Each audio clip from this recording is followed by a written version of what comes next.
27-28 ચાલે છે.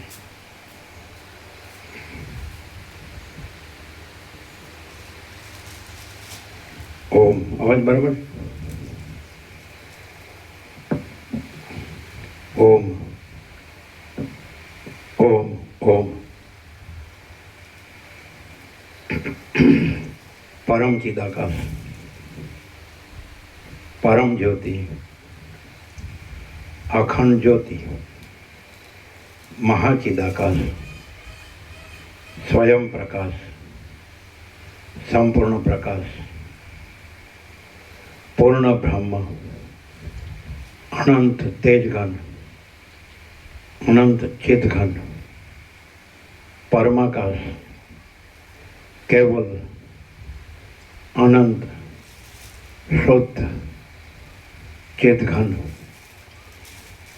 પરમાકાશ, અખિલાત્મા, પૂર્ણ બ્રહ્મ, પરમાત્મા, પરમ ચિદાકાશ, પરમ જ્યોતિ, અખંડ જ્યોતિ, અનંત, પૂર્ણ, પરમ ચિદાકાશ, પરમ શાંતિ, स्वयं सिद्ध, स्वयं प्रकाश, स्वयं पूर्ण, स्वस्वरूप, यही सब कुछ है, इसके सिवा कुछ नहीं है.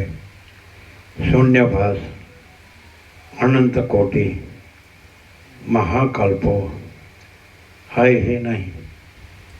महाचिदाकाश, स्वयं प्रकाश, संपूर्ण प्रकाश, महाचिदाकाश ज्योति, अनंत, अखंड, अभेद, महाचिदाकाश ज्योति, महातत्व, महासामान्य, महाचिदाकाश, स्वसंवेद्य, सहज निर्विकल्प, परम चिदाकाश, महाचिदाकाश, परम कैवल्य, परम शांति, परम चिदाकाश, अनंत, पूर्ण, निरपेक्ष सत्य, अनंत, संपूर्ण, अपरिगी, निर्भ्रांत, निरपेक्ष, वशिष्ठराम, निर्वाण. राउंड 39મો રાઉન્ડ.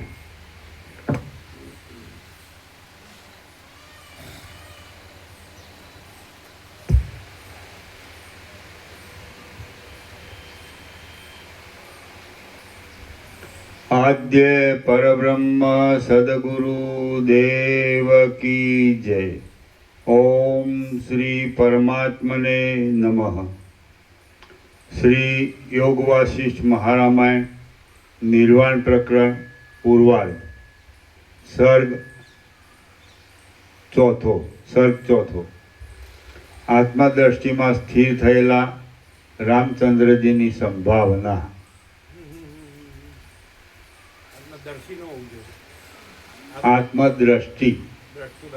आत्मदृष्टि में स्थिर थયેલા रामचंद्रजीની संभावना.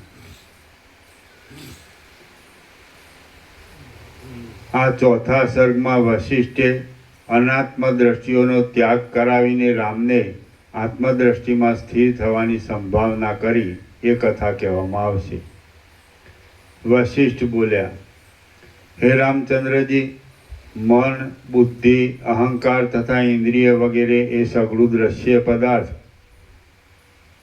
हे रामचंद्रजी, मन, बुद्धि, अहंकार तथा इंद्रिय वगैरह ए सगळुं दृश्य पदार्थ विना केवल चैतन्यमय छे. तो हवे जीव वगैरह पदार्थों क्या रह्या? जेम चंद्र एक ज होवा छतां नेत्रना रोगने लीधे, जुदा जुदा जलाशयोने लीधे अने दर्पणोने लीधे अनेक देखाय छे, तेम व्यापक आत्मा एक ज होवा छतां कल्पित उपाधिओना योगथी अनेक प्रकारे प्रतीत थाय छे. जेम अंधकारनो नाश थाय ત્યારે ચક્ષુની વિષયો ન દેખાવાની અશક્તિ દૂર થાય છે, તેમ જ્યારે ભોગોની તૃષ્ણારૂપ ઝેરનો આવેશ શાંત થાય છે ત્યારે જ અજ્ઞાન નષ્ટ થાય છે. જેમ શરદ ઋતુથી વરસાદના ઝાકળનો નાશ થાય છે તેમ મનમાં સારી પેઠે વિચારેલા વેદાંત શાસ્ત્રરૂપી મંત્રથી તૃષ્ણારૂપી ઝેરી વિસૂચિકા કોગળિયું નાશ પામે છે. હે રામચંદ્રજી, જેમ આકાશમાં વરસાદ ઓછો થાય ત્યારે ટાઢ પોતાની મેળે જ ઓછી થાય છે, તેમ અજ્ઞાન ક્ષીણ થાય ત્યારે ચિત્ત સઘળી વાસનાઓ રહિત પોતાની મેળે જ ક્ષીણ થાય છે એમ સમજો. જેમ હારનો દોરો તૂટી જતાં મોતીઓની હરોળ વીંખાઈ જાય છે, તેમ ચિત્ત છેદાઈ જતાં વાસનાઓ રૂપી ભ્રમ વીંખાઈ જાય છે. હે રઘુનાથ, જે લોકો વેદાંત શાસ્ત્રના રહસ્યનું ખંડન કરવાને માટે વેદાંત શાસ્ત્રના અર્થનો વિચાર કરે છે, તેઓ કીટ પતંગનો અવતાર લેવાને માટે નીચ બુદ્ધિનો પરિચય કરે છે. હે કમળ સરખા સુંદર નેત્રોવાળા રામ, જેમ પવન શાંત થતાં તળાવના તરંગો દૂર થાય છે, તેમ અજ્ઞાન શાંત થતાં ચિત્તની ચપળતા નાશ પામે છે. જેમ અત્યંત વિસ્તીર્ણ આકાશમાં પવન સ્થિર થઈ જાય છે, તેમ તમે રાગદ્વેષ આદિથી રહિત હોવાને લીધે પરમ વિસ્તીર્ણ બ્રહ્મપદમાં સ્થિર થયા છો. હે રામચંદ્રજી, પ્રભાતના વાજાથી નિદ્રા જતી રહેતા જેમ રાજા જાગૃત થાય છે, તેમ હું ધારું છું કે મારા વચનોથી અજ્ઞાન જતું રહેતા તમે પ્રબુદ્ધ થયા છો. સામાન્ય માણસને પણ પોતાના કુળના ગુરુના વચનોથી અસર થાય છે, ત્યારે તમે કે જે પ્રૌઢ બુદ્ધિવાળા છો તેમને મારા વચનોની અસર થયા વિના કેમ રહે? તમે પોતાના ચિત્તથી મને યથાર્થ વક્તા માનો છો, માટે જેમ તપી રહેલા ખેતરમાં જળ સારી રીતે પચી જાય છે, તેમ તમારા હૃદયમાં મારું વચન સારી પેઠે પચી ગયું છે.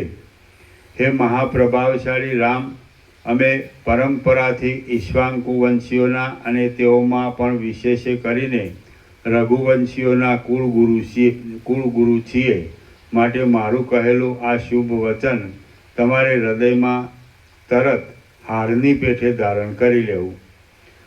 શ્રી યોગ વાસિષ્ઠ મહારામાયણમાં નિર્વાણ પ્રકરણના પૂર્વાર્ધનો ચિત્ત ભાવ પ્રતિપાદન નામનો સર્ગ ચોથો સમાપ્ત. Page number 835. સર્ગ પાંચમો આવ્યો. સર્ગ પાંચમો રામચંદ્રજીએ કરેલું સ્વાનુભવનું વર્ણન. આ પાંચમા સર્ગમાં પ્રબુદ્ધ થયેલા અને પરમ સુખમાં વિશ્રાંતિ પામેલા રામે ગુરુની આગળ વિસ્તારથી પોતાના અનુભવનું વર્ણન કર્યું એ કથા કહેવામાં આવશે. જો અહીંયા સંપૂર્ણ સ્વાનુભવ એક જ સત્રાક્ષરમાં કહીએ, એક જ, ઓનલી વન. બધે બધું એક જ અનંત સંપૂર્ણ અસ્તિત્વ છે. પૂર્ણ વિરામ. નોંધવું હોય તો નોંધી લ્યો. બધે બધું એક જ અનંત સંપૂર્ણ અસ્તિત્વ છે. બધે બધું એક જ અનંત સંપૂર્ણ અસ્તિત્વ છે. આ અહીંનો સંપૂર્ણ સ્વાનુભવ. પૂર્ણ વિરામ. બધે બધું અનંત સંપૂર્ણ, બધે બધું એક જ, બધે બધું એક જ અનંત સંપૂર્ણ અસ્તિત્વ છે. બરાબર? ગમે એવું માણસ સમજી શકે, સામાન્ય માણસ હોય, સામાન્ય બુદ્ધિ હોય તોય સમજ. બધે બધું એક જ અનંત સંપૂર્ણ અસ્તિત્વ છે. આ એનો સંપૂર્ણ સ્વાનુભવ. બરાબર? શું લખ્યું? ક્લિયર છે? હવે આમાં કઈ વિચારવાનું ક્યાં છે? છે જ લખ્યું. બરાબર?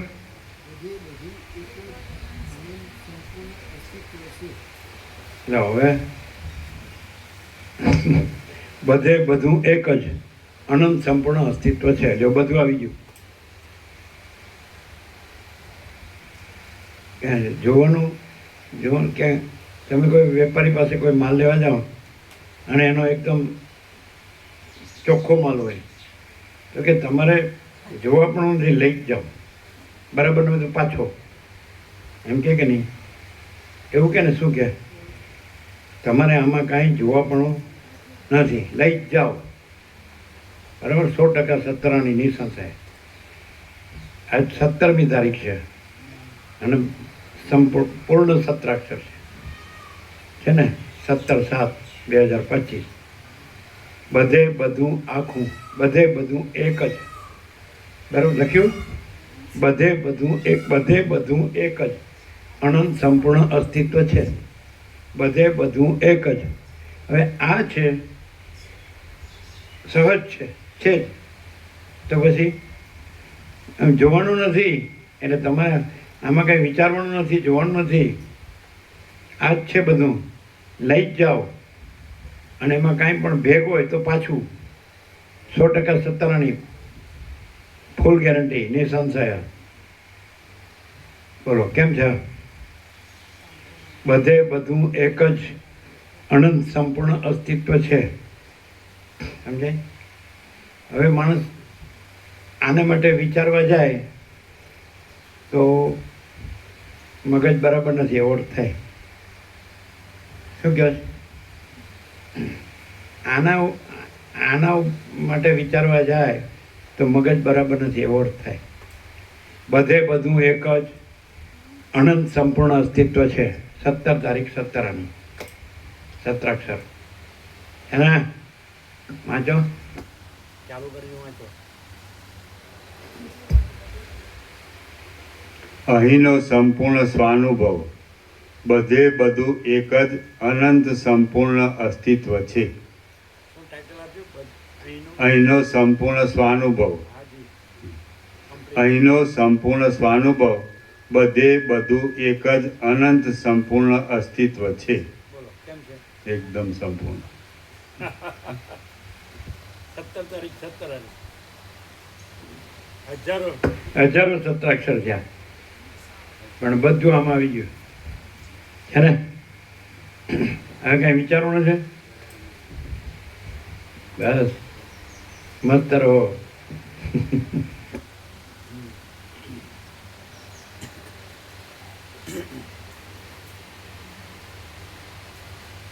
હાલો પણ બાકી સાંભળો.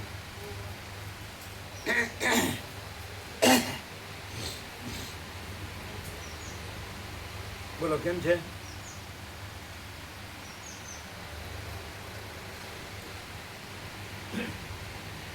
શું કે વેપારી? શું કે વેપારી? શું કે માલ લ્યો તમે, આમ તમે જુઓ ને જરા, આમ તપાસો ને કે બરોબર કેવો છે, આમ મજબૂત, ટકાઉ, સંતોષકારક, લોંગ લાઈફ, બરોબર? તો એવું કહો ને, એટલે શું કે લઈ જાઓ, તમારે આમાં જોવાનું જ નથી કાંઈ, અને જરાય ભેગ હોય તો પાછો, ફૂલ ગેરંટી. કેવું? આ લોકો હવે આવ્યો એમને સાંભળવાનું. હજારો સત્રાક્ષર થયા છે. આજ 17મી તારીખનું એક જ સત્રાક્ષર, 100% સત્તરાની નિસંશય. ચાલો સાંભળો. 5 જણા આવ્યા ને, બરાબર, થવા દો. નોંધ હોય તો નોંધી લેજો. નોંધી લેજો. પછી બસ બધું આવી ગયું.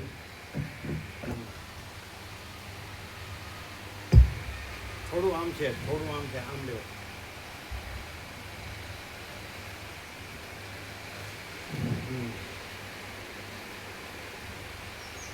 અહીંનો સંપૂર્ણ સ્વાનુભવ. અહીંનો સંપૂર્ણ સ્વાનુભવ. બધે બધું એક જ અનંત સંપૂર્ણ અસ્તિત્વ છે. અહીંનો સંપૂર્ણ સ્વાનુભવ. બધે બધું એક જ અનંત સંપૂર્ણ અસ્તિત્વ છે. બોલો, એ વાંચો, સત્રાક્ષર વાંચો. બધે બધું એક જ અનંત સંપૂર્ણ અસ્તિત્વ છે. 100% સત્તરાની નિસંશય નિસંશય. 17 તારીખ સત્તરાણી સત્રાક્ષર 17 100% સત્તરાણી નિસંશય 17 તારીખ 100% સત્તરાણી નિસંશય સત્રાક્ષર બધે બધું એક જ અનંત સંપૂર્ણ અસ્તિત્વ છે. બોલો હવે કાઢો આમાંથી કાંઈ નીકળે તો.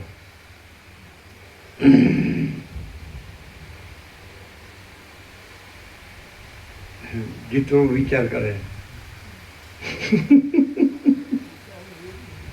શું છે પાછું વાળું ભેગ નીકળે તો માલ કેવો છે આપણે અંદરનું ક્યાં જોઈને બેઠા છીએ. હવે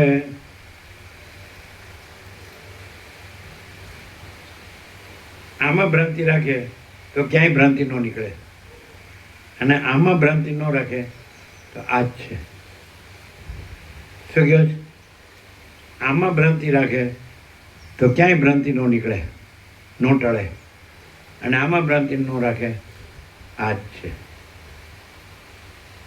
બધે બધે બધું એક જ, બધે બધું એક જ અનંત સંપૂર્ણ અસ્તિત્વ છે. સત્રાક્ષર 17 તારીખ સત્રાક્ષર અને 100% સત્તરાણી નિસંશય 17 કેવું છે?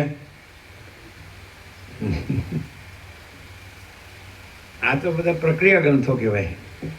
સમજે? વેદ વેદાંત છે કે પુરાણ શરીફ છે કે બાઇબલ છે કે ગ્રંથ સાહિબ છે કે જન અવેસ્તા છે કે આગમો છે, વેદ પુરાણ તંત્ર છે, તો એ તો બધા પ્રક્રિયા ગ્રંથ કહેવાય. પ્રક્રિયા જ કહેવાય ને મુકુંદ પ્રભુ, પ્રક્રિયા ગ્રંથ કહેવાય ને. આ પ્રક્રિયા નથી, આ જો હૈ સો હૈ કે નહીં. બધે બધું એક જ, બધે બધું એક જ અનંત સંપૂર્ણ અસ્તિત્વ છે અને પ્રક્રિયા કહેવાય કે અખંડિત વસ્તુ કહેવાય. અખંડિત જે તત્વ છે એ જ ને. એટલે આવી ગયું ને બધું. હે આમાં કંઈ મગજ ચલાવવાનું છે અને પછી પ્રક્રિયાથી આ ન થાય અને આમાં કોઈ પ્રક્રિયાનો સવાલ જ નથી. આ તો વસ્તુ છે, વસ્તુ સ્વરૂપ કહેવાય, તત્વ સ્વરૂપ કહેવાય ને. છે ને, કમ્પ્લીટ છે ને, એબ્સોલ્યુટ અને શું કહે પૂર્ણ. હે ને?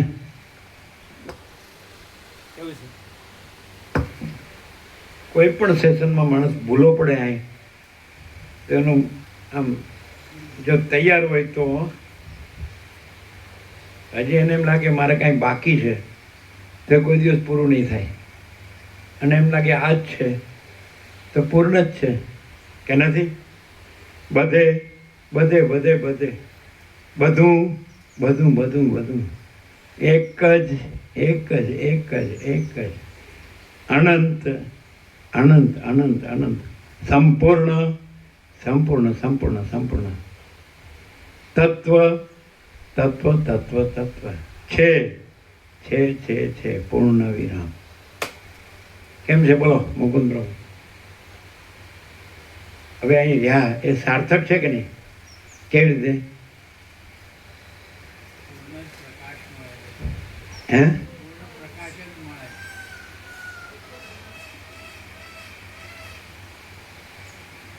અને હવે કોઈ માણસ આના સિવાયનું બીજું કરે તો એ ફરિયાદ કરે ભ્રાંતિમાં. એ કાંઈ છે નહીં, એ કાંઈ થતું નથી. શું કહે છે? કાંઈ કરવા પણ જો હૈ સો હૈ. આને કહેવાય જો હૈ સો હૈ. હે કે નહીં? બોલો જે કેવું એકદમ સંપૂર્ણ છે, સંપૂર્ણ અણિશુદ્ધ આરપાર એકદમ. માણસ પોતાના મનથી કોઈ વિચારવા જાય તો ગોથો જ કાંઈ પ્રભુ. એ ના કરવાનું કરે.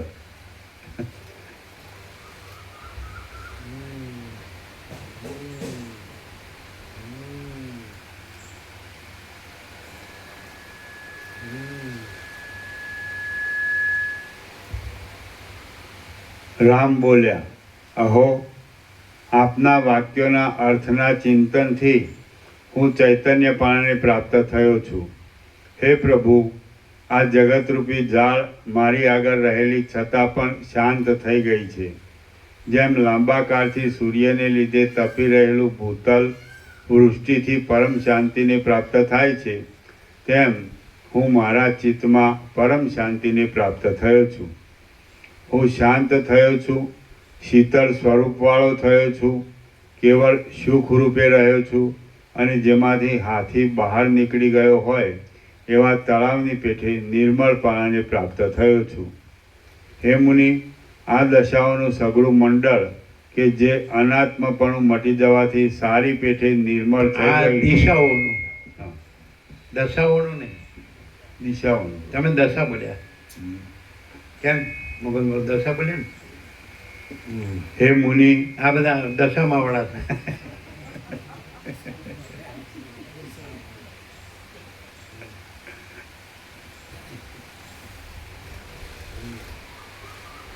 હે મુનિ, આ દિશાઓનું સઘળું મંડળ કે જે અનાત્મપણું મટી જવાથી સારી પેઠે નિર્મળ થઈ ગયું છે, તેને હું હમણાં જાણે ઝાકળથી રહિત થઈ ગયું હોય તેમ યથાર્થ બ્રહ્મરૂપે જોઉં છું.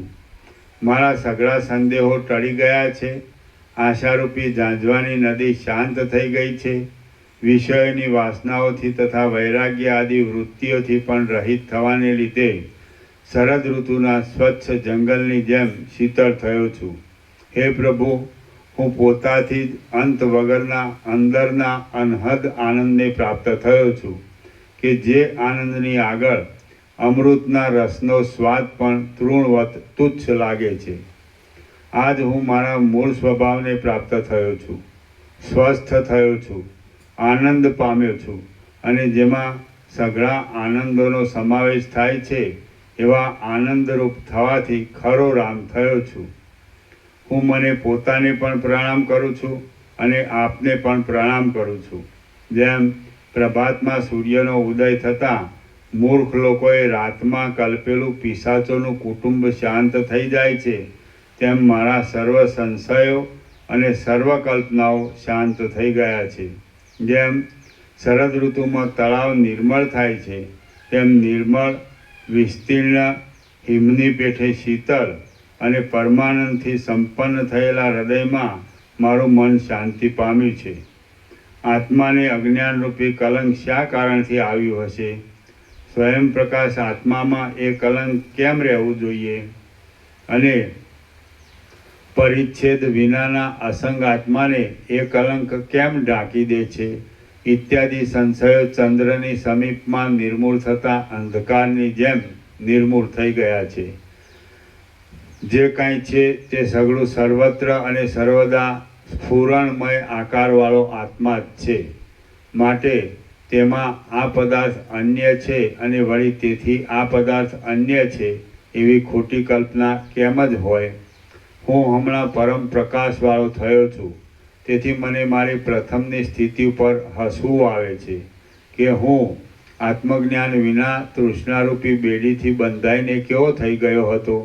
આહા, હવે મને સારી પેઠે સ્મરણ પ્રાપ્ત થયું કે હું સર્વદા પૂર્ણ જ છું. આપની વાણીરૂપી અમૃતના પૂરમાં નાહવાથી હું આવી રીતનો બની ગયો છું. અહો, હું એવી પવિત્ર અને વિસ્તીર્ણ ભૂમિ પર ચડ્યો છું કે જે ભૂમિમાં મહાપ્રકાશ પાતાળની પેઠે દૂર રહ્યો નથી, પણ અહીં જ છે કે જે જન્મ મરણરૂપી સંસાર સમુદ્રને તરીને સંસારના અધિષ્ઠાન રૂપ થયો છું. અને તેથી સર્વદા સર્વ લોકોએ પ્રણામ કરવા યોગ્ય છું. તેને પ્રણામ કરું છું. હું પોતામાં પોતાથી જ મોટા ઉત્કર્ષને પ્રાપ્ત થયો છું. હે પ્રભુ, હું હૃદયરૂપી કમળના કોષમાં સ્પષ્ટ રીતે ભ્રમરની પેઠે સ્થિરતાને પ્રાપ્ત થયેલા આપના ઉત્તમ ઉપદેશથી પોતાના સ્વરૂપના અનુભવને લીધે શોક વગરની અને સર્વદા પ્રકાશ રૂપે જીવન મુક્તિને પ્રાપ્ત થયો છું. શ્રી યોગ વાસિષ્ઠ મહારામાયણમાં નિર્વાણ પ્રકરણના પૂર્વાર્ધનો રાઘવ વિશ્રાંતિ વર્ણન નામનો સર્ગ 5મો સમાપ્ત. સર્ગ છઠ્ઠો, દેહ અને આત્માનું વિવેચન તથા અજ્ઞાનનું સ્વરૂપ.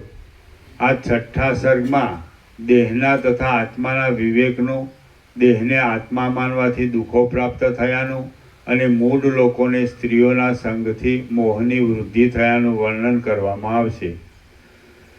વશિષ્ઠ બોલ્યા, હે મહાબાહુ રામચંદ્રજી, ફરી પણ મારું ઉત્તમ વચન સાંભળો કે જે વચન હું મારા ઉપદેશથી તમને પ્રસન્ન થતા જોઈને હિત કરવાની ઈચ્છાથી કહું છું. આટલે સુધી તમામ અભેદના સિદ્ધાંતને અનુસરીને તમને કહ્યું છે, પણ હવે ઘડીભર ભેદનો સ્વીકાર રાખીને પણ કહું છું તે સાંભળો, કે જેથી તમારી વિચાર શક્તિ વધે અને થોડું સમજનારાઓ કૌંસમાં સિદ્ધાંતને નહીં પહોંચી શકનારાઓના પણ દુઃખો ટળી જાય. અજ્ઞાનને વશ રહેનારા મૂર્ખ માણસને અનાત્મારૂપ દેહમાં જ આત્માપણાની ભાવના ઉદય પામેલી હોય છે. એ તેના અપરાધને લીધે ઇન્દ્રિયોરૂપી શત્રુઓ જાણે ક્રોધ પામ્યા હોય તેમ તે માણસને દબાવી દે છે. જ્ઞાન ધારણ કરનાર સમજુ પુરુષ પરમાર્થરૂપ આત્મામાં જ રહે છે. એ તેના વાસ્તવિક બોધથી ઇન્દ્રિયો જાણે સંતુષ્ટ થયેલી હોય તેમ મિત્રભાવ રાખીને તે ભલા માણસના વશમાં રહીને તેને અનુકૂળ વર્તે છે. વ્યવહાર કરવા છતાં પણ જે પુરુષ ભોગ્ય પદાર્થોમાં રહેલા દોષો જોયા કરે છે અને તેના ગુણોમાં જોતો નથી, તે પુરુષ કેવળ દુઃખ ભોગવવાને વાસ્તે શા માટે દેહને આત્મારૂપ માને? આત્માને શરીરની સાથે લાગતું વળગતું નથી અને શરીરને આત્માની સાથે કંઈ લાગતું વળગતું નથી. જેમ પ્રકાશ અને અંધકાર પરસ્પરથી વિલક્ષણ છે, તેમ શરીર અને આત્મા પરસ્પરથી વિલક્ષણ છે. આત્મા જન્મ મરણ આદિ સઘળા ભાવ વિકારોથી સર્વદા રહિત અને નિર્લેપ હોવાથી કદી પણ અસ્ત કે ઉદય પણ પામતો નથી, પણ સર્વદા પ્રકાશિત જ રહે છે. આ શરીરરૂપી પથ્થરો કે જે જડ છે, અજ્ઞ છે, તુચ્છ છે, વિનાશી છે અને પોતે આત્માની સત્તાથી સત્તા પામેલો હોવા છતાં પણ આત્માને જ દુઃખી કરનાર હોવાથી કૃતજ્ઞ છે. તેને જે થતું હોય તે ભલે થાય. દેહ અને આત્મા એ બેમાંથી આત્માને ઓળખીએ તો દેહમાં જડપણું જ બાકી રહે છે. તો પછી એ જડ દેહ સર્વદા પ્રકાશિત ચૈતન્યમયપણાને શી રીતે લઈ શકે? દેહના સુખ દુઃખોથી આત્માને સુખ દુઃખો થાય છે અને આત્માના સુખ દુઃખોથી દેહને સુખ દુઃખો થાય છે. એ વાત તે વળી કેવી હોય? દેહ અને આત્મા કદી પણ સમાન નથી અને સમાન ધર્મોવાળા પણ નથી. તેમ છતાં પણ તેઓને પરસ્પરના સુખ દુઃખોથી સુખ દુઃખ થવા કેમ જ સંભવે? દેહ અને આત્મા કે જેઓને પરસ્પરની સાથે કશું લાગતું વળગતું જ નથી, તેઓને પરસ્પર રૂપ થવું સંભવે જ કેમ? દેહ કે જે સ્થૂલ છે તે અણુ કેમ થઈ શકે અને આત્મા કે જે અણુ છે તે સ્થૂલ કેમ થઈ શકે? જેમ દિવસ રાત્રિનો વિરોધી છે, તેમ આત્મા દેહથી ઉલટો છે અને દેહ આત્માથી ઉલટા ગુણ ધરાવે છે. માટે તેઓનું પરસ્પર ઐક્ય સંભવે જ કેવી રીતે? જ્ઞાન અજ્ઞાનપણાને પ્રાપ્ત થવું સંભવે જ નહીં અને છાયા તડકાપણાને પ્રાપ્ત થવી સંભવે નહીં. ગમે તેવા વિચારો ગોઠવવામાં આવે તો પણ બ્રહ્મ દેહાદિક રૂપ થાય જ નહીં. આત્મા સર્વવ્યાપક છે, તે છતાં પણ તેને દેહનો જરા પણ સંબંધ નથી. જેમ કમળને જળમાં રહ્યા છતાં પણ જળનો જરા પણ સંબંધ થતો નથી, તેમ આત્માને દેહમાં રહ્યા છતાં પણ દેહનો જરા પણ લેપ લાગતો નથી. કેમ કે આત્મા દેહની કલ્પનાનું અધિષ્ઠાન હોવાથી આત્માની સત્તાથી જ દેહની સત્તા છે. જેમ નિર્લેપ હોવાને લીધે આકાશને વાયુથી શોષ, કંપ કે રજનો લેપ આદિ થતા નથી, તેમ આત્મા દેહથી રહેલ છે તો પણ નિર્લેપ હોવાથી તેને દેહમાં જરા, મરણ, વિપત્તિ, સુખ, દુઃખ, હાનિ કે વૃદ્ધિ જરા પણ થતા નથી. માટે તમે નિશ્ચિંત રહો. દેહમાં આત્મદ્રષ્ટિ કરવાથી જન્મ મરણ આદિ ભ્રમ રહે છે, પણ બ્રહ્માત્મ દ્રષ્ટિથી જોતા જેમ જળમાં તરંગોનો સમૂહ જળ માત્ર જ દેખાય છે, તેમ બ્રહ્મમાં તે બ્રહ્મ માત્ર જ દેખાય છે. જેમ જળ પોતાની સત્તાથી રહેલા તરંગપણાને અનુભવતું હોય છે, તેમ આત્મા પોતાની સત્તાથી રહેલા દેહરૂપી યંત્રને અનુભવતો હોય છે. જેમ સૂર્ય વગેરેના પ્રતિબિંબના આધારભૂત જળાદિકના ચલનથી પ્રતિબિંબનું ચલન થતાં પણ સૂર્યાદિકને કશો લાભ કે હાનિ થતા નથી, તેમ દેહથી ચિદાભાસને ક્ષોભ વગેરે થતાં પણ દેહના સાક્ષીને ક્ષોભાદિક થતું નથી. દેહનું અને આત્માનું બુદ્ધિપૂર્વક અવલોકન કરવામાં આવે તો સત્ય જણાયેલા આત્મતત્વમાં જ સ્થિતિ પ્રાપ્ત થાય છે અને દેહરૂપ અજ્ઞાનનો વિભ્રમ લય પામે છે. દેહના અને આત્માના ખરા તત્વનો વિચાર કરતાં દેહનું મિથ્યાપણું પ્રકટ થાય છે અને આત્માનું સત્યપણું પ્રકટ થાય છે. કેમ કે દીવા અને અંધકારની પેઠે દેહ અને આત્માનો સ્વભાવ પરસ્પરથી વિરુદ્ધ છે. જેને યથાર્થ જ્ઞાન હોતું નથી એવા પુરુષને દેહના ભ્રમણોથી અને બદલાઓથી સાર વિનાના મોહરૂપી આસોદરાના વૃક્ષો ફૂર્યા કરે છે. જેમણે આત્મા નામના પદાર્થોનો વિચાર કર્યો નથી અને જ્ઞાન ઉપર લક્ષ્ય આપ્યું નથી, તે મૂળ પુરુષો ચેતન નથી પણ જડ છે અને તરણાઓની પેઠે જ નિષ્ફળ હલનચલન કરે છે. આત્મતત્વના સ્વાદને નહીં જાણનારા એ જડ લોકો જેમ છિદ્રોમાં વાયુ પુરાવાથી વાંસ અનેક પ્રકારના શબ્દ કરે છે, તેમ વ્યર્થ બકવાદ કરે છે, ચલનાદિક પામ્યા કરે છે અને ખડ તથા કાષ્ઠ વગેરે પદાર્થોને લાવવા મૂકવાની ક્રિયાઓ કરે છે એમ સમજવું. શબ્દ, સ્પર્શ તથા રૂપાદિ વિષયોના લાભથી જ પોતાને કૃતાર્થ માનનારા, તરંગોની જેમ ચપળ અંગોવાળા અને ભોગરૂપી મદિરાનું અતિશય આગ્રહથી પાન કરનારા એ લોકો જડ છતાં ચેતન જેવા લાગે છે. જેમ નદી વગેરેના મોટા પ્રવાહો અચેતન હોવા છતાં પણ ચપળતા તથા જવા આવવા વગેરે ક્રિયાઓવાળા દેખાય છે, તેમ દુર્બુદ્ધિવાળા લોકો પણ અચેતન હોવા છતાં પણ ક્રિયાઓવાળા દેખાય છે એમ જાણવું. ક્રિયાઓવાળા દેખાય છે એમ જાણવું. જોકે એ સઘળા દુર્બુદ્ધિ લોકોમાં પણ અવિનાશી ચૈતન્ય રહેલું છે, તો પણ એ લોકો એ ચૈતન્યને જાણતા નથી. તેથી તેઓનું એ ચૈતન્ય મોટી કંગાલ સ્થિતિમાં જ છે. જેમ લુહારની ધમણમાંથી નીકળતી ફૂંકો કેવળ ચલનને માટે જ છે, તેમ અજ્ઞાનીના શ્વાસો કેવળ ચલનને માટે જ છે. કેમ કે એ શ્વાસોથી કશો પુરુષાર્થ થતો નથી. જેમ ધનુષ્યના દંડની દોરીમાંથી સાંભળવામાં આવતા ટંકારના શબ્દો બીજાઓના મરણને માટે જ હોય છે, તેમ અજ્ઞાની લોકોના મોઢામાંથી સાંભળવામાં આવતા ટંકારના શબ્દો બીજાઓના મરણને માટે જ છે. એ જ રીતે અજ્ઞાની લોકોના મોઢામાંથી સંભળાતા ગર્જનાના તથા તિરસ્કાર આદિના શબ્દો બીજાઓના મરણને માટે જ છે. મૂઢ માણસની પાસેથી જો કોઈ ફળનો લાભ થાય તો પણ તે લાભ જંગલી ઝાડમાંથી ફળ મળ્યા જેવો છે. મૂઢ માણસની પાસે જે આશરો મળે તે પણ તપી રહેલા પથ્થરની પાટની પાસે વિશ્રામ મળ્યા સમાન છે. મૂઢ માણસનો સમાગમ પણ જંગલમાંના ઝાડના ઠૂંઠાણા જેવો છે. મૂઢ માણસને માટે જે કાંઈ કરવામાં આવે તે પણ આકાશને લાકડીઓથી મારવા જેવું છે. એ અધમ માણસને જે વસ્તુ આપવાની ધારવામાં આવે તે વસ્તુ કાદવમાં શા માટે ફેંકી દેવામાં આવતી નથી? એ માણસની સાથે જે વાતચીત કરવામાં આવે તે આકાશમાં કૂતરાને બોલાવવા સમાન છે. અજ્ઞાન એ જ આપદાઓનું ઠેકાણું છે. અજ્ઞાનીને કંઈ આપદા પ્રાપ્ત થતી નથી. આ સંસારનો પ્રવાહ અજ્ઞાનીઓની ગફલતમાંથી ચાલ્યા કરે છે.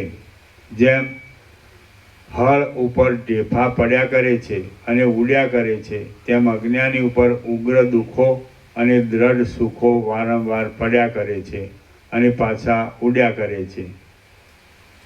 શરીર, ધન અને સ્ત્રી ઇત્યાદિકની ઉપર ભરોસો રાખ્યા કરતા અજ્ઞાની પુરુષનું આ સંસારરૂપી નીચ દુઃખ કદી પણ શાંત થતું નથી.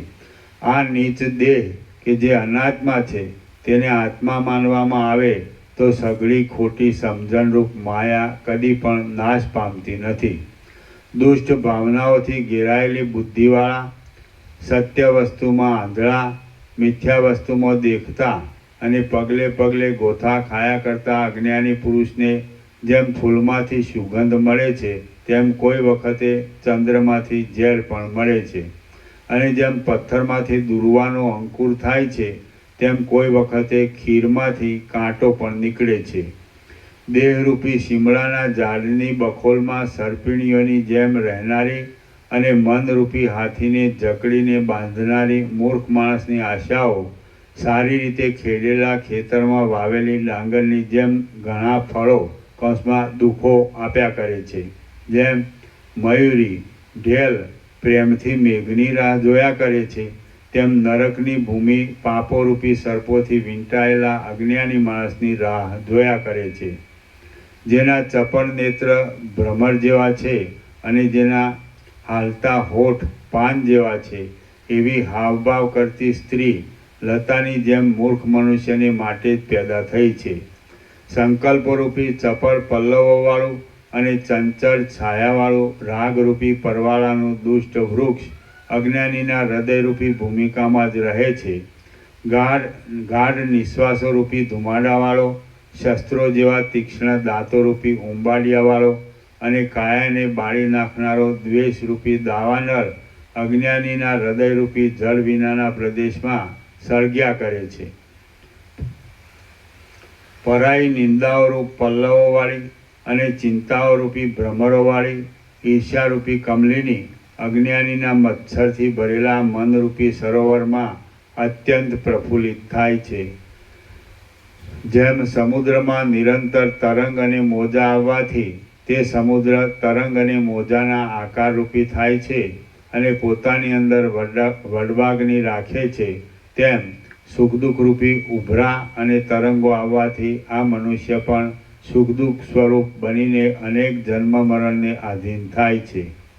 મૂળ પુરુષને જ વારંવાર જન્મથી બાળકપણું, બાળકપણાથી જુવાનપણું, જુવાનપણાથી જરા અને જરાથી મરણ પ્રાપ્ત થયા કરે છે. જગતરૂપી આ જૂના રેટના યંત્રમાં પ્રારબ્ધરૂપી દોરીથી બંધાયેલો મૂળ પુરુષરૂપી ગડો વારંવાર ઊંધો ચત્તો કૌંસમાં જન્મ મરણ પામ્યા કરે છે, વારંવાર ઊંધો ચત્તો થયા કરે છે. જે આ તુચ્છ જગત તત્વવેત્તા પુરુષને ગાયના પગલાના ખાબોચિયા જેવું લાગે છે, તે જ જગત અજ્ઞાનીને અનંત અને બહુ જ ઊંડું લાગે છે. જેમ પાંજરામાં પડેલી પક્ષીણીઓ દૂર જઈ શકતી નથી, તેમ પેટ ભરવાની ખટપટમાં પડેલા આંધળા જેવા મૂળ પુરુષની વિચાર શક્તિઓ દૂર પહોંચી શકતી નથી. જેમ ઘણા ભાર ભરી કાદવના માર્ગમાં જવાથી રથના પૈડા ખૂંચી જાય છે, તેમ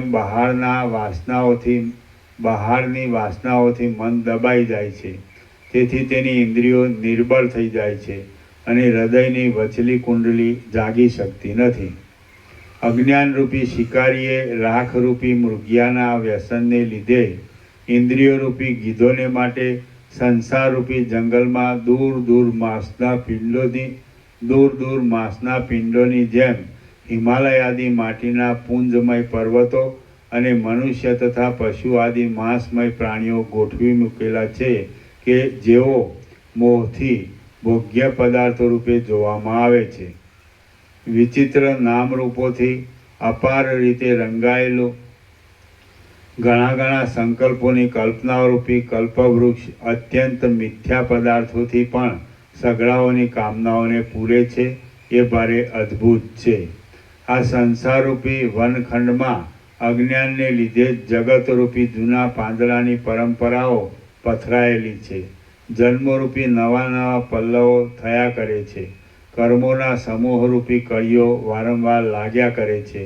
વૈભવની શોભારૂપ મંજરીઓ ખીલ્યા કરે છે.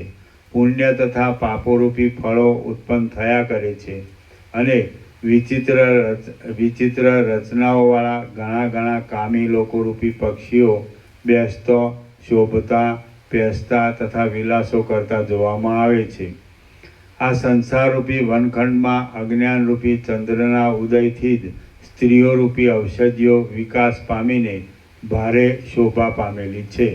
જન્મોના સમૂહોરૂપી કળાઓથી ભરપૂર વિવેકરૂપી સૂર્યાસ્તના સમયમાં જ ઉદય પામનારો, બ્રહ્મરૂપી આકાશમાં પ્રકાશતો અને દુર્દશારૂપી રાત્રિનો સ્વામી અજ્ઞાનરૂપી ચંદ્રમાં ખોટા ભારે ચમત્કારો દેખાડે છે.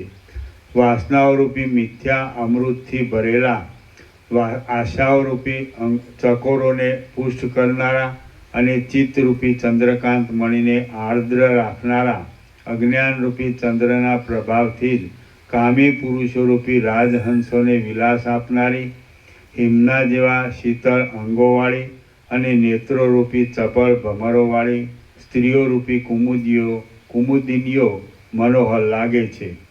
કેશપાશરૂપી અંધકારોના પ્રાબલ્યવાળી હોવાને લીધે કૃષ્ણ પક્ષની રાત્રિઓ જેવી અને શોભી રહેલા સ્તનોરૂપી ધોળા વાદળો હોવાને લીધે શુક્લ પક્ષની રાત્રિઓ જેવી સ્ત્રીઓ મનનું આકર્ષણ કરે છે. એ અજ્ઞાનની જ વિભૂતિ છે. હે રામચંદ્રજી, વિષયોમાં જે આરંભમાં જ મધુરપણું, પરિણામે અનર્થ કરનારું પરિમિતપણું અને સઘળી સ્થિતિમાં ક્ષણભંગુરપણું છે, એ સઘળા અજ્ઞાનરૂપી વૃક્ષના જ અનેક આકારોવાળા મોટા ફળો ફેલાયેલા છે. શ્રી યોગ વાસિષ્ઠ મહારામાયણમાં નિર્વાણ પ્રકરણના પૂર્વાર્ધનો મોહ મહાત્મ્ય નામનો સર્ગ છઠ્ઠો સમાપ્ત. સર્ગ સાતમો. કામાદિકના અધ્યાસથી થતા અજ્ઞાનનું વર્ણન. આ સાતમા સર્ગમાં કામાદિકને લીધે અનર્થોમાં અર્થબુદ્ધિ કરાવનારી અજ્ઞાનની વિભૂતિઓનું વિસ્તારથી વર્ણન કરવામાં આવશે. વશિષ્ઠ બોલ્યા, મોતીના હારોથી નમી રહેલી અને રત્નોથી શણગારાયેલી સ્ત્રીઓ મદરૂપી ચંદ્રનો ઉદય થતાં ભરતી પામેલા કામદેવરૂપી ક્ષીરસાગરની લહરીઓના જેવી લાગે છે. એ અજ્ઞાનનો જ મહિમા છે. સ્ત્રીઓના ગાલોની ઉપર નખરા કરતી દ્રષ્ટિઓ સોનેરી રંગના કમળોની ઉપર રહેલા ચપળ ભ્રમરોના સમૂહની શોભાને ધારે છે. એ પણ અજ્ઞાનનો જ મહિમા છે. વસંત ઋતુમાં વૃક્ષોની ઉપર તથા બગીચાઓની ભૂમિઓમાં જાણે કામદેવના દાસ હોય તેમ કામી લોકોને ઉન્મત્ત કરી દેનારા પુષ્પો મનોહર લાગે છે. એ પણ અજ્ઞાનનો જ મહિમા છે. સ્ત્રીઓના અંગો કે જે વાઘ, ગીધ, શિયાળવા તથા કૂતરાને આહારના કામમાં આવે એવા છે, તેઓને કવિ લોકો ચંદ્રની, ચંદનની તથા કમળની ઉપમા આપે છે. તે પણ અજ્ઞાનનો જ મહિમા છે. જેમાં લોહી વગેરેની દુર્ગંધ જ ભરેલી છે એવા સ્ત્રીઓના સ્તનોને સોનાના કળશો જેવા, કમળોની કળીઓ જેવા અને બીજોરા જેવા માની લેવામાં આવે છે. એ પણ અજ્ઞાનનો જ મહિમા છે. સ્ત્રીઓની લાળથી ખરડાયેલા હોઠ નામના માંસના ટુકડાને અમૃતની, ચંદ્રના રસના ધરાની, મધની કે પાકા ગિલોડાની અને આસમના રસની ઉપમા આપવામાં આવે છે. એ પણ અજ્ઞાનનો જ મહિમા છે. સ્ત્રીઓના નાની ગાંઠોના આકારે રહેલા હાથના તીક્ષ્ણ અણીવાળા હાડકાના ખીલાઓને સારા કવિઓ પણ સુંદર, બાહુલતા આદિ મોટા શબ્દોથી વર્ણવે છે. એ પણ અજ્ઞાનનો જ મહિમા છે. સ્ત્રીઓની સાથળોને કીડની ઉપમા અપાય છે. તેમજ પ્રૌઢ સ્તન અને કટીમેખલાને કામદેવના દરબારના તોરણોની ઉપમા અપાય છે. એ પણ અજ્ઞાનનો જ મહિમા છે. લક્ષ્મી પહેલી મીઠી લાગે છે, પણ પછી તેનાથી રાગદ્વેષ જેવી ખટપટો વધે છે. વળી તે ક્ષણભંગુર છે અને બધાની પાસે સરખી રીતે રહેતી નથી. તેમ છતાં તેવી લક્ષ્મીની ઈચ્છા થાય છે. એ પણ અજ્ઞાનનો જ મહિમા છે. મનમાં સેંકડો પ્રકારના સુખ દુઃખ પ્રકટ થાય છે અને તેમાં સારા નરસા કર્મોના ફળરૂપ લક્ષ્મી મળ્યા કરે છે. એ પણ અજ્ઞાનનો જ મહિમા છે.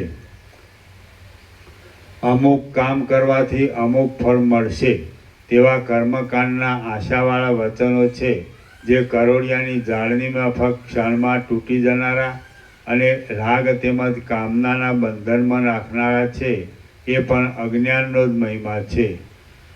જેમ વર્ષા ઋતુમાં યમુના નદીનું પૂર વૃષ્ટિને લીધે વધી જાય છે, તેમ અવિવેક અને મોહને લીધે અનેક પ્રકારની પ્રવૃત્તિઓ વધી જાય છે, એ પણ અજ્ઞાનનો જ મહિમા છે. અંતઃકરણને પણ કડવું કરી નાખનારો અને અનેક પ્રકારના દુઃખો નાખનારો જન્મ મરણ રૂપી અતિ વિષનો રસ લોકોની અરુચિ છતાં પણ વધ્યા કરે છે, એ પણ અજ્ઞાનનો જ મહિમા છે. જેમ પવન વાતા સૂકા પાન અને ઉકરડાની ધૂળ આમ તેમ ઉડવા લાગે છે, તેમ અનેક પ્રકારના ફળવાળા કર્મો લોકોના વિવેકને દૂર કરે છે, એ પણ અજ્ઞાનનો જ મહિમા છે.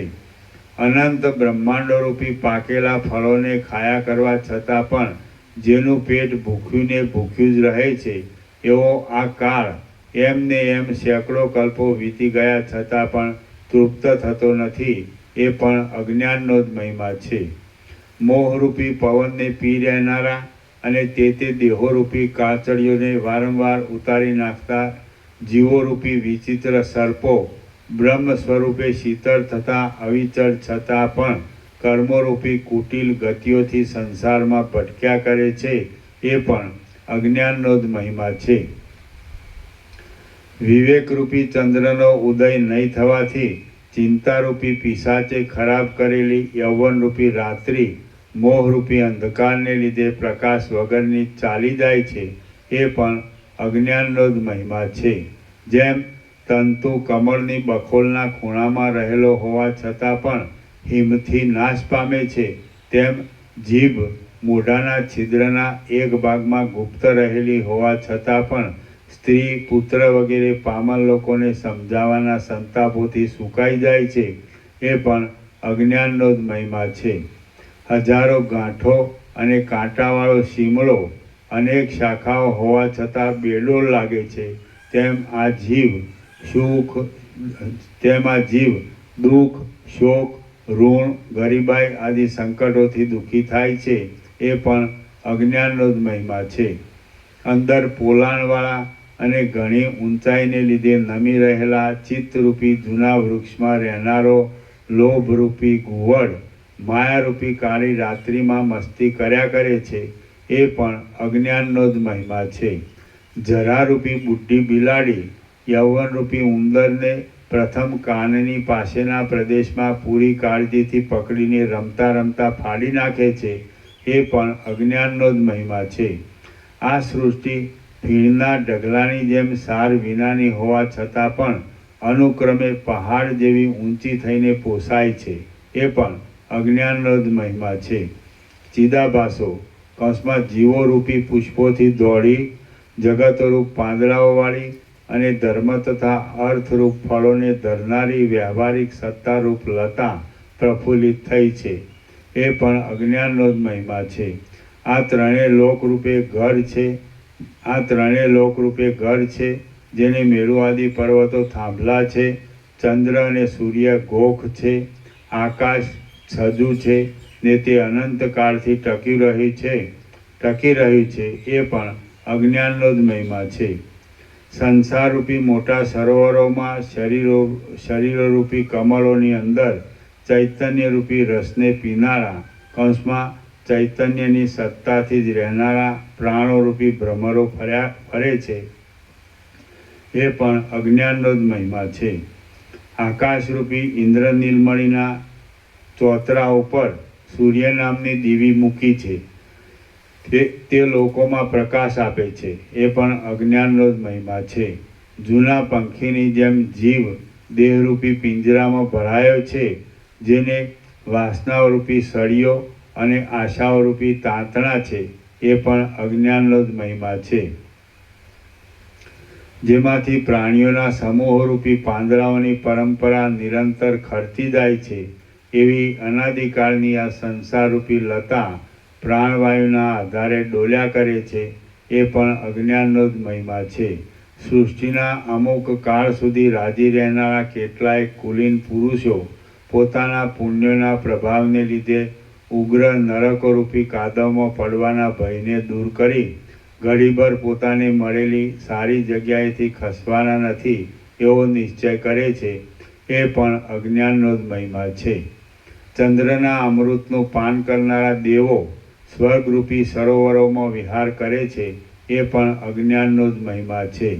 અનેક પ્રકારના કામ્ય ફળોરૂપી ભ્રમરોથી મલિન વાસનારૂપી કળીઓ વડે શોભી રહેલી અને તે લોકોમાં ગતિઓ થવારૂપ સુગંધવાળી મોટી કર્મકાંડરૂપી કમલીની પ્રફુલ્લિત થઈ રહી છે, એ પણ અજ્ઞાનનો જ મહિમા છે. સંસારરૂપી ખાબોચિયામાં ફર્યા કરતી બિચારી પ્રાણીઓની જાતોરૂપ નાની નાની માછલીઓને નિર્દય કાળરૂપી બુઢ્ઢો ગીધ ગળ્યા કરે છે, એ પણ અજ્ઞાનનો જ મહિમા છે. તરંગોના ફીણોની પંક્તિની જેમ એની એ જ હોવા છતાં જાણે બીજી જ હોય એમ લાગતી સંસારની ક્ષણભંગુર વિચિત્રતા ચંદ્રની કળાની પેઠે રોજ નોખા પ્રમાણવાળી ઉદય પામે છે, એ પણ અજ્ઞાનનો જ મહિમા છે.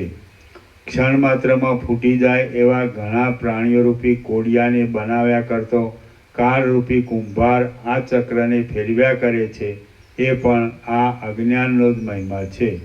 બ્રહ્મરૂપી અચલ પદમાં ઉત્પન્ન થયેલા અને વ્યવહારમાં સમર્થપણું ધરાવનારા જગતરૂપી અસંખ્ય જંગલો પ્રલયરૂપી અગ્નિથી બળી રહ્યા છે, પ્રલયરૂપી અગ્નિથી બળી ગયા છે, એ પણ અજ્ઞાનનો જ મહિમા છે. આ જગતની સ્થિતિ એ રીતે જતી આવતી સુખ દુઃખોની અપાર દશાઓથી નિરંતર ફેરફાર પામ્યા કરે છે, એ પણ અજ્ઞાનનો જ મહિમા છે. અજ્ઞાની લોકોની દ્રઢ વાસનાઓને મહાભયંકર પ્રલયો, યુગના ફેરફારો કે વજ્રના આઘાતો પણ તોડી શકતા નથી, એ પણ અજ્ઞાનનો જ મહિમા છે. કોઈ એક વાસના શત્રુઓના સેંકડો સૈન્યોને બગાડનારી, કોઈ એક વાસના શત્રુઓના સેંકડો સૈન્યોને બગાડનારી, દાનવોએ પણ વખાણેલી અને પુનર્જન્મના વેગથી ભાગી જનારી ઇન્દ્રની કાયાને ધરી બેઠેલી છે, એ પણ અજ્ઞાનનો જ મહિમા છે. જેમ વંટોળિયાની ચકરી સાપના મુખમાં પ્રવેશ કરે છે, તેમ સૃષ્ટિમાં આવતા જીવો કાળના મુખમાં પ્રવેશ કરે છે, એ પણ અજ્ઞાનનો જ મહિમા છે. પોતાથી થતા તે ફળોરૂપી ફીણોવાળા પદાર્થોરૂપી સઘળા જળો નિરંતર ચારે બાજુથી વિષયરૂપી વડવાગ્નિના મોઢામાં પડ્યા કરે છે, એ પણ અજ્ઞાનનો જ મહિમા છે. બ્રહ્મના આધારથી અધિષ્ઠાનથી બ્રહ્મના આધારથી દેખાતા પદાર્થો સત્તા ભોગવે છે અને જળના તરંગોની જેમ અનેક પ્રકારની વાસનાઓ પ્રકટ કરે છે, એ પણ અજ્ઞાનનો જ મહિમા છે. પ્રાણીઓરૂપી મોતીઓથી ભરપૂર જગતોરૂપી ઘણા મદોન્મત હાથીઓને કાળરૂપી પ્રબળ સિંહ ખાઈ જાય છે, એ પણ અજ્ઞાનનો જ મહિમા છે. જેમ પક્ષીઓ વિવિધ ફળ ચાખવા મેરુ પર્વત આદિ અનેક સ્થળોમાં ભટકે છે, તેમ કર્મના આધારે ફળ ભોગવવા માટે જીવો જન્મે છે, જીવે છે અને મરે છે, એ પણ અજ્ઞાનનો જ મહિમા છે. જેમ ચિત્રકાર વિવિધ રંગોથી ભીંતો પર ચિત્ર દોરે છે, તેમ જોનારો જીવાત્મા ઇન્દ્રિયો વડે અંતઃકરણમાં સૃષ્ટિના અનેક ચિત્રો દોરે છે. એના નીચે ટિપ્પણી છે, અહીં જેવી નજર તેવું જગત અને દ્રષ્ટિ સૃષ્ટિવાદ વિશે કહે છે.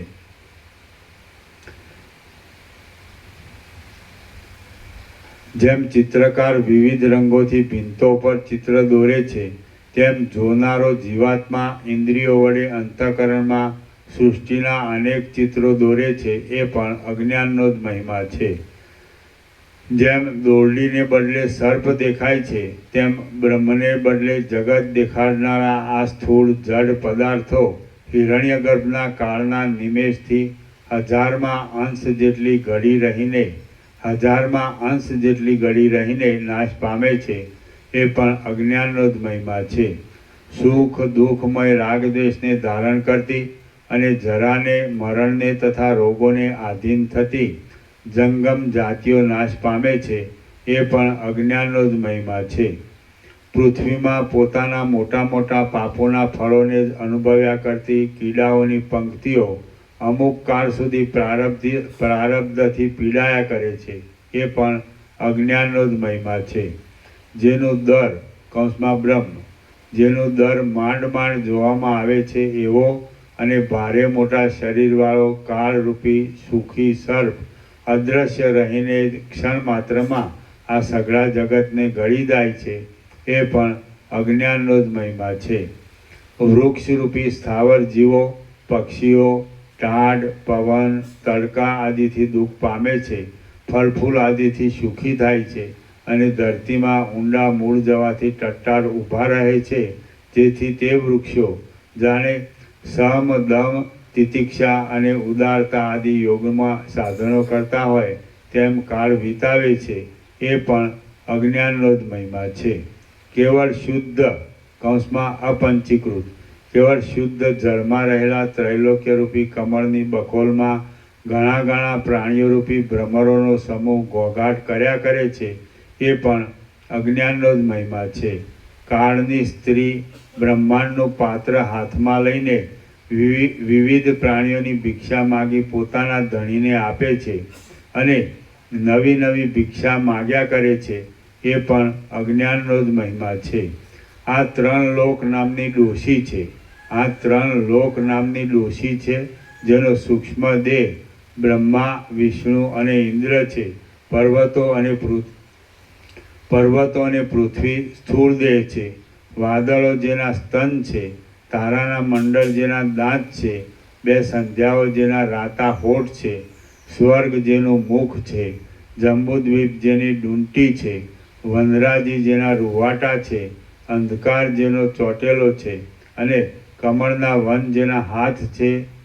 અંધકાર જેનો ચોટલો છે અને કમળના વન જેના હાથ છે.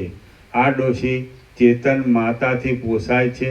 તે જાડી છે, ચંચળ સ્વભાવવાળી છે અને અનેક કટાક્ષો કરે છે. તેણે 7 સમુદ્રવાળી મોતીની માળા પહેરી છે અને આકાશરૂપી કાળી સાડી વીંટી છે. તે પ્રલય પામીને ફરીથી ઉત્પન્ન થાય છે એ પણ અજ્ઞાનનો જ મહિમા છે. કલ્પોરૂપી પ્રત્યેક ક્ષણે નાશ પામતા બ્રહ્માંડોરૂપી મોટા મોટા પરપોટાઓ કાળરૂપી ભયંકર મહાસાગરમાં કેટલાયક અંદર પેસી જાય છે અને કેટલાયક બહાર નીકળે છે એ પણ અજ્ઞાનનો જ મહિમા છે. હિરણ્ય ગર્ભોરૂપી સારસો અગાધ તૃષ્ણારૂપી ચલિત થતા જળથી ભરેલા કાળરૂપી મહાસરોવરમાં રહી રહીને વારંવાર કલ્પરૂપી નિમેષ માત્રમાં ઉડી જાય છે એ પણ અજ્ઞાનનો જ મહિમા છે. વારંવાર ઉત્પન્ન થઈને નષ્ટ થતી જતી ઉગ્ર સંતાપોવાળી અને ચૈતન્યના પ્રકાશથી જ પ્રકાશ આપતી આ સૃષ્ટિરૂપી વીજળીઓ કાળરૂપી મેઘમાં ચમકે છે એ પણ અજ્ઞાનનો જ મહિમા છે. જેઓની ઉપર અનેક પ્રાણીઓરૂપી પક્ષીઓ ઝડપ માર્યા કરે છે એવી અને નિરંતર ભમ્યા કરતી બ્રહ્માંડોરૂપી ફળોની પંક્તિઓ કાળરૂપી ઊંચા તાડમાંથી પડ્યા કરે છે એ પણ અજ્ઞાનનો જ મહિમા છે. ક્ષણ માત્રમાં સઘળી બ્રહ્માની સૃષ્ટિને બનાવનારા અને ક્ષણ માત્રમાં તેનો સંહાર કરી નાખનારા કેટલાયક મોટા મોટા દેવતાઓ કોઈ સ્થળમાં છે એ પણ અજ્ઞાનનો જ મહિમા છે. આંખ મીંચવા માત્રથી અને ઉઘાડવા માત્રથી હજારો કલ્પોનો પ્રલય કરી નાખનારા કેટલાયક રુદ્રો પણ પરબ્રહ્મમાં રહ્યા છે એ પણ અજ્ઞાનનો જ મહિમા છે. એવા રુદ્રો પણ જેના નિમેષ માત્રથી ઉત્પન્ન થાય છે અને મરી જાય છે એવો પણ એક દેવનો દેવ છે. કેમ કે ઉપાસનાઓમાં ફળોની સ્થિતિ અનંત છે, અનંત સંકલ્પોથી ભરેલા અને વાસ્તવિક રીતે જેમાં કોઈ પણ સંકલ્પ નથી એવા બ્રહ્મપદમાં હજારો આશ્ચર્યોને દેખાડનારી કઈ શક્તિઓ સંભવતી નથી, સઘળી શક્તિઓ સંભવે છે. આ રીતે અનંત કલ્પોથી ઉત્પન્ન થયેલા પદાર્થોના સમૂહોથી શોભી રહેલી જે આ જગત સંબંધી કલ્પના છે તે પણ અજ્ઞાનનો જ મહિમા છે. સર્વદા જે કોઈ સંપત્તિઓ છે, જે કોઈ વિપત્તિઓ છે, જે કોઈ બાલ્ય, યૌવન, જરા, મરણ તથા ઉપતાપો છે, અને જે કાંઈ સુખોની કે દુઃખોની પરંપરાઓથી ડૂબવું થાય છે, એ સઘળી અજ્ઞાનરૂપી તીવ્ર અંધકારની વિભૂતિઓ છે. શ્રી યોગ વાસિષ્ઠ મહારામાયણમાં નિર્વાણ પ્રકરણના પૂર્વાર્ધનો અજ્ઞાન મહાત્મા નામનો સર્ગ 7મો સમાપ્ત. સર્ગ 8મો કાર્યરૂપ અવિદ્યાનું વર્ણન. આ 8મા સર્ગમાં અવિદ્યા કૌંસમાં જગતરૂપ કાર્ય અવિદ્યાનું સંસારરૂપી જંગલમાં લતા રૂપે વર્ણન કરવામાં આવશે. વશિષ્ઠ બોલ્યા, એ પ્રસાદ લઈ જાઓ. વિવેક પ્રભુ કેળું સન ચણા ને બધું સવારની સ્કૂલ છે ના પેલું અમદાવાદ જાવ. અચ્છા,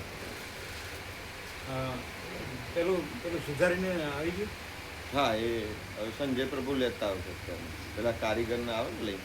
પહેલા આવશે ને? હા, એમને લઈને આવે. એ બધું કાઢ નાખશે. પહેલા કાલે આવશે. હા, એ કાલે.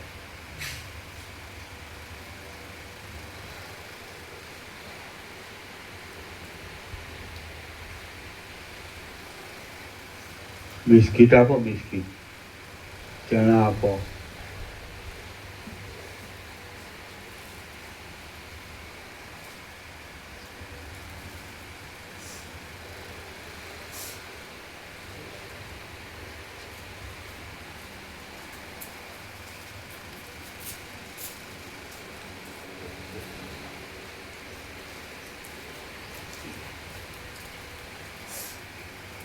ચા પાણી નાસ્તો કર્યા?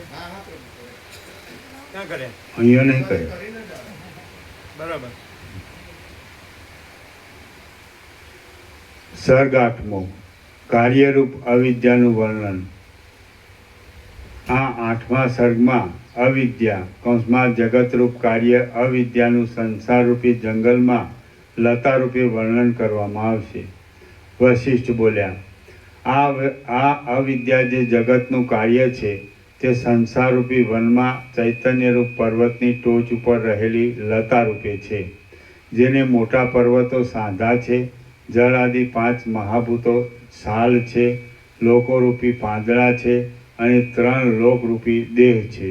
તે કેવી છે અને ક્યારે ખીલે છે એ વિશે હું કહું છું, તે તમે સાંભળો.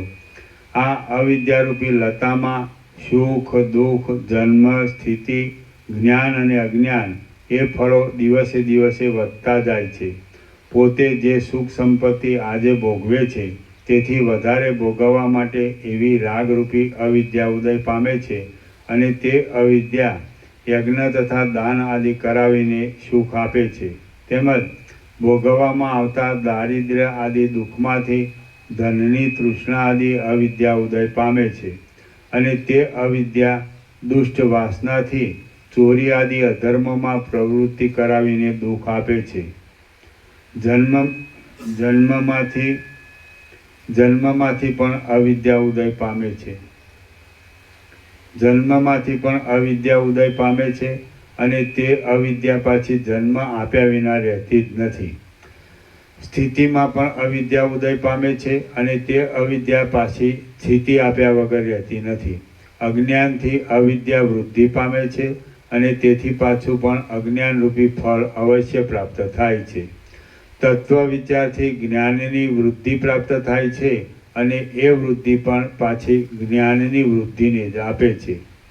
અનેક પ્રકારના ઉલ્લાસોવાળું વાસનાઓરૂપી સુગંધથી શોભી રહેલું અને પ્રાણીઓરૂપી ઘાટા તથા ચપળ પલ્લવોવાળું આ અવિદ્યારૂપી લતાનું શરીર ભારે વધી ગયેલું છે.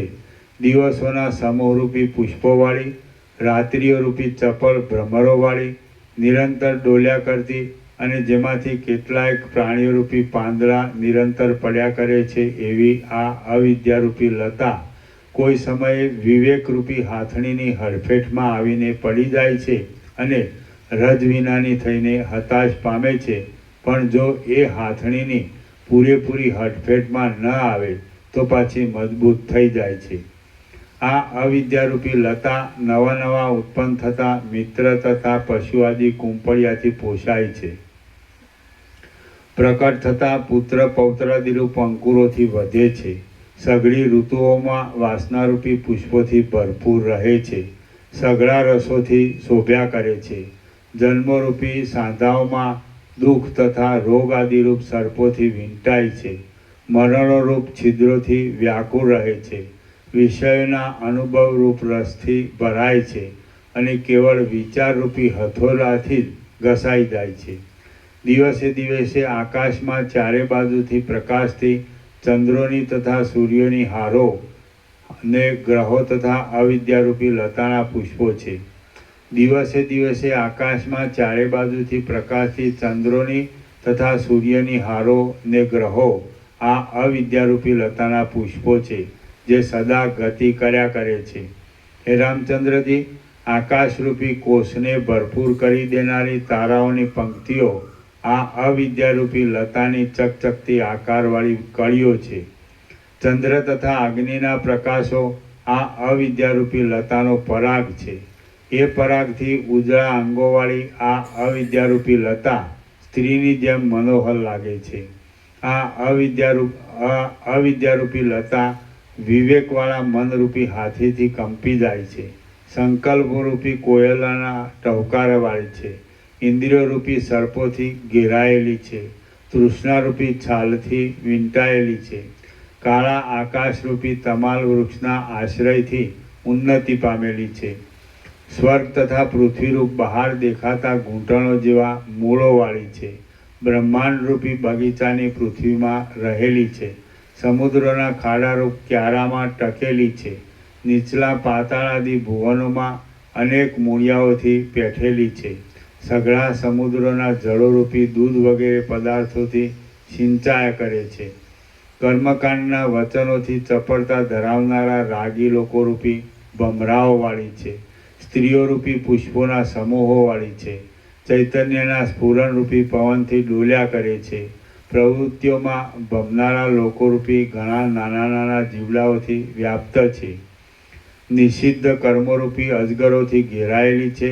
સ્વર્ગની શોભારૂપી ફૂલોના માંડવાવાળી છે. જીવોના જીવવાના સાધનોથી પરિપૂર્ણ છે.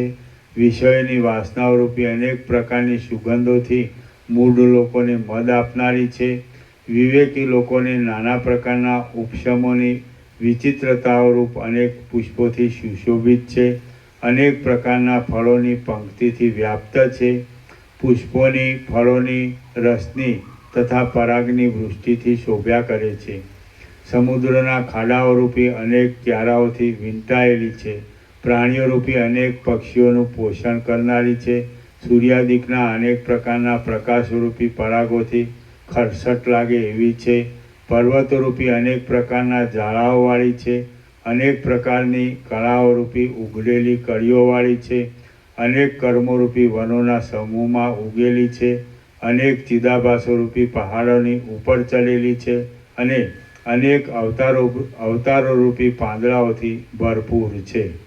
વળી કેટલાકના મનમાં તે ઉત્પન્ન થયેલી છે, કેટલાકના મનમાં ઉત્પન્ન થયા કરે છે, કેટલાકના મનમાં મરણ પામ્યા કરે છે, કેટલાકના મનમાં મરી ગયેલી છે, કેટલાકની દ્રષ્ટિમાં અડધી કપાયેલી છે, કેટલાકની દ્રષ્ટિમાં સઘળી કપાઈ ગયેલી છે, અને કેટલાકની દ્રષ્ટિમાં પ્રવાહરૂપે સતત ધારાઓને વેવડાવે છે.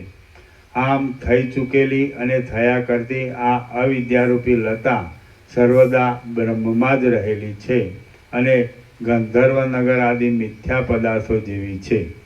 અજ્ઞાનીઓની દ્રષ્ટિમાં સર્વદા ખીલ્યા કરતી અને અજ્ઞાનીઓની દ્રષ્ટિમાં સર્વદા સુકાઈ ગયેલી આ અવિદ્યારૂપી મોટી ઝેરી લતાને જ્ઞાનીઓની દ્રષ્ટિમાં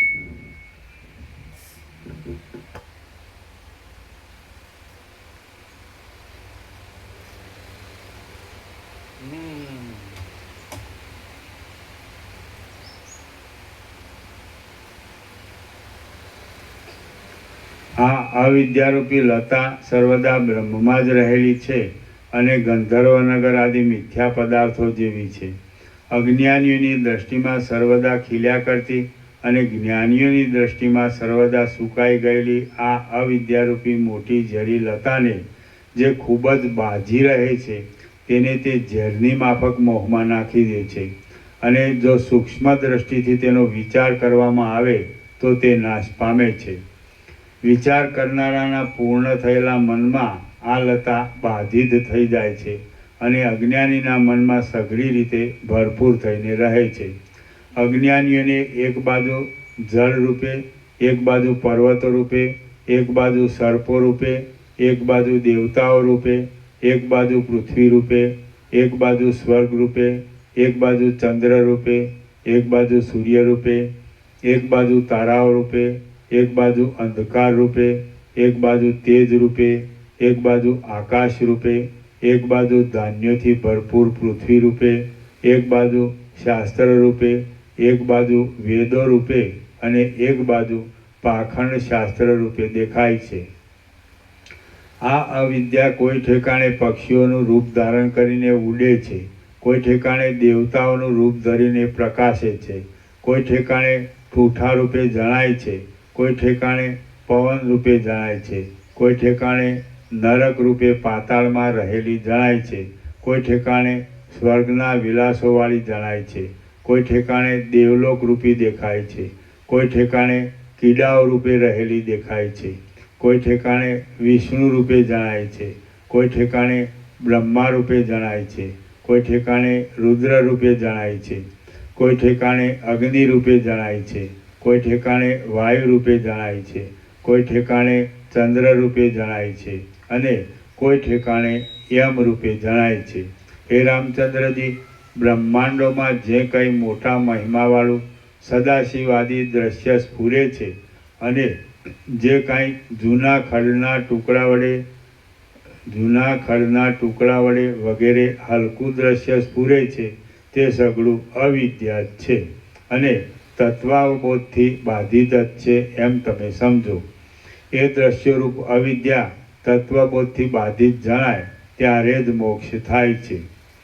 એ દ્રશ્યરૂપી અવિદ્યા તત્વબોધથી બાધિત જણાય ત્યારે જ મોક્ષ થાય છે. શ્રી યોગ વાસિષ્ઠ મહારામાયણમાં નિર્વાણ પ્રકરણના પૂર્વાર્ધનો કાર્યરૂપ અવિદ્યાનું વર્ણન નામનો સર્ગ 8મો સમાપ્ત. ઓમ ઓમ ઓમ. પ્રસાદ આપી દો.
વિવેક પ્રભુને કેળું આપ્યું હતું.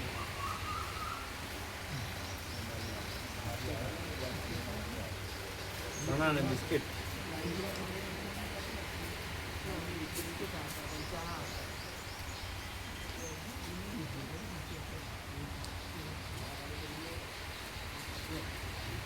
એ તમે લોકો લેજો.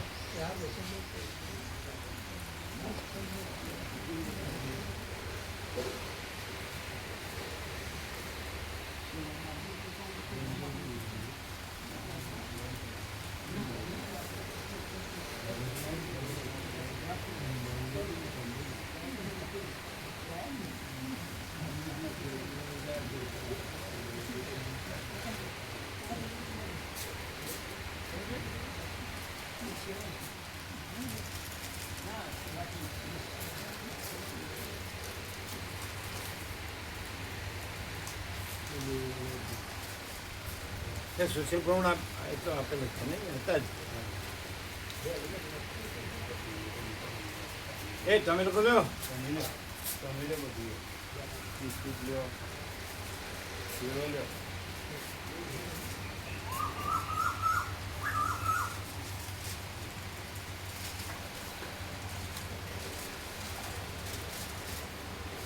એ તમે બધું લેજો.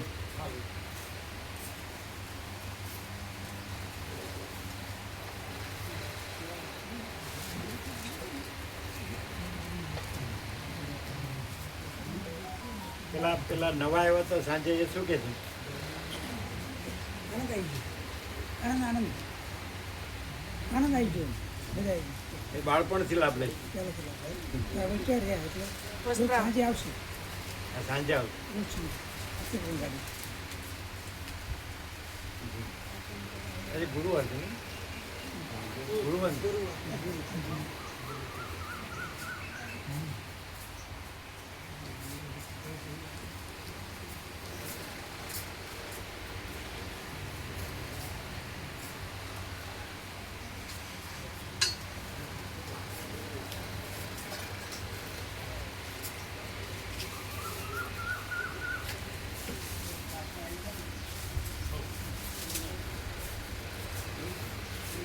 બહારગામ ગયા હતા?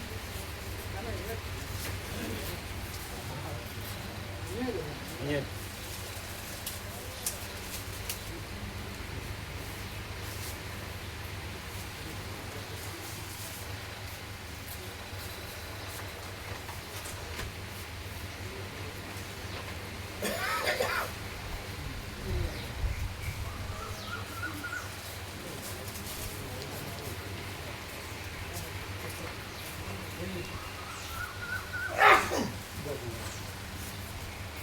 કેમ છે આંખે બરોબર થઈ ગયું? થઈ ગયું? દેખાય ચોખ્ખું? નંબર નીકળી ગયા? નંબર હજુ ચેક નથી કરાયા એ લોકો મહિના પછી. એવું કહેતા હોય છે કે કદાચ નજીકનું હોય તો એકાદ દોઢ નંબર ફેરફાર થાય. અને એનો ચશ્મા આવે વાંચવાનું નજીકનું કેટલા 1-1.5 એવું કાંઈ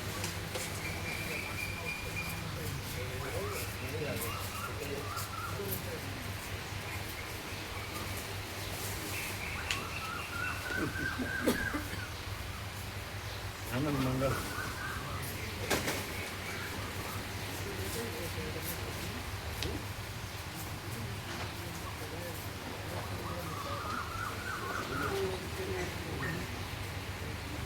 કેવો લાભ મળ્યો?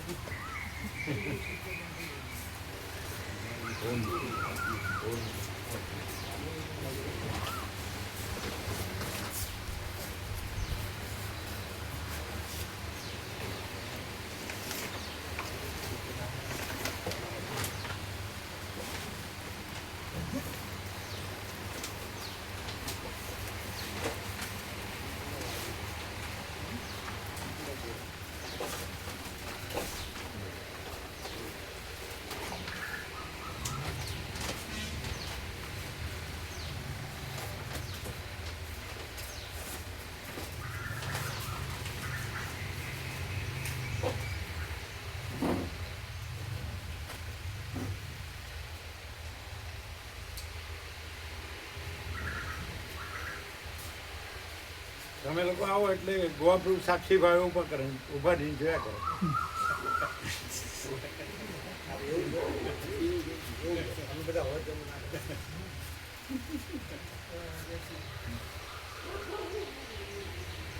પણ વાંકા વડે તો જોર આવે નહીં.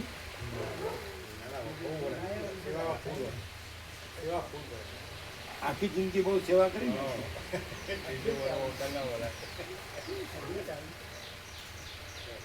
જમીન માતાની, ડોબા પ્રભુની, હે બળદ પેલા ટ્રેક્ટરનો તો અત્યારે તો બળદ ત્યાં હાંકતા હતા નહીં, હળ હાંકતા હતા. હળોતરામાં શું બનાવે? શીરો. પ્રભુ આવે એટલે ટ્રેક્ટર એ તો સુધી તો બળદ હે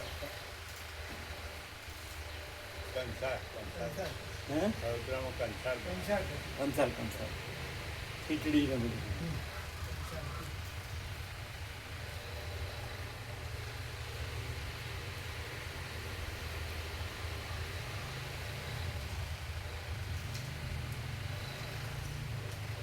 અમે એક વચનામૃત લખીએ.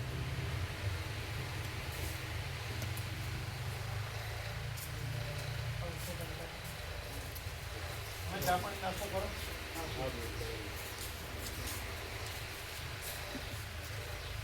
આ વિડીયો બંધ કર્યો.